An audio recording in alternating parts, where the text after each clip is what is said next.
जे निर्णय आंदळकर आणि मी माझ्या सर्व जनतेचे माझे प्रेम करणारे माझे गुरुवर्य गणेश दांगड, गोरख वांजळे, गणेश कोले यांचं मी मनापासून आभार मानतो आणि महाराष्ट्र केसी झालो याचा मला खूप अभिमान.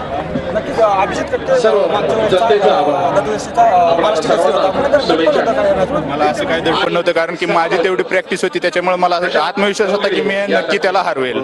मागच्या वर्षीची कुठेतरी सल या ठिकाणी निघली. हो, मी या वर्षी मी प्रॅक्टिसच अशी केली की मी 100% फायनल जिंकणार म्हणून जिंकणार.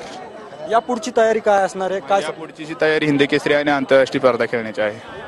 नक्कीच पुण्यामध्ये आता 29 आणि 30 तारखेला जे आहे ते हिंद केसरी किताबासाठी मातीतल्या स्पर्धा होणार आहे, तर त्यामध्ये कसं आव्हान असणार? मी तो स्पर्धा खेळणारा आणि आव्हान तर जिंकेलच असे व्यक्त करतो. नक्कीच आयोजक अर्जुन कोतकर सुद्धा आपल्यासोबत आहेत. सर, मला सांगा, या ठिकाणी ज्या स्पर्धा आहेत त्या अतिशय उत्कृष्टपणे पार पडल्या, तर कसं? अरे वा, यापेक्षा आनंदाचा क्षण काय असू शकतो.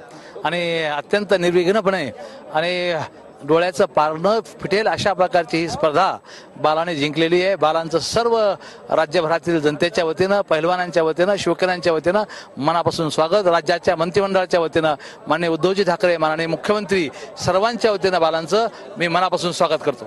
नक्कीच बाला ज्या बुलढाण्याचं प्रतिनिधित्व करत आहेत ते खासदार आपल्यासोबत आहेत, आपण त्यांच्याकडून जाणून घेऊयात. सर, तुमच्या जिल्ह्याच्या खरंच आजच्या महाराष्ट्र केसरी बालाशेख यांनी जिंकली. पूर्वी असं समजलं जायचं कुस्तीचा खेळ म्हणजे हा कोल्हापूर पुणेकरांचा पश्चिम महाराष्ट्राचा खेळ, पण आज बालाशेखच्या माध्यमातून विदर्भाला पहिल्यांदा महाराष्ट्र केसरीचा हा बहुमान विदर्भातल्या आणि त्यातल्या त्यात आमच्या बुलढाणा जिल्ह्याला त्या ठिकाणी मिळाला, याचा मला खूप अभिमान आहे. आणि यापुढेही बालांनी बुलढाण्याच्या माध्यमातूनच हिंद केसरी जिंकावी, आंतरराष्ट्रीय पातळीवर मोठं यश संपादन करून आपल्या देशाचं, महाराष्ट्राचं आणि त्यासोबत बुलढाण्याचं नाव लौकिक सुद्धा वाढवावा, म्हणून मी पूर्ण बुलढाणा जिल्हाकरांच्या वतीनं बालाशेख यांना मनापासून खूप खूप धन्यवाद देतो, त्यांचं अभिनंदन करतो.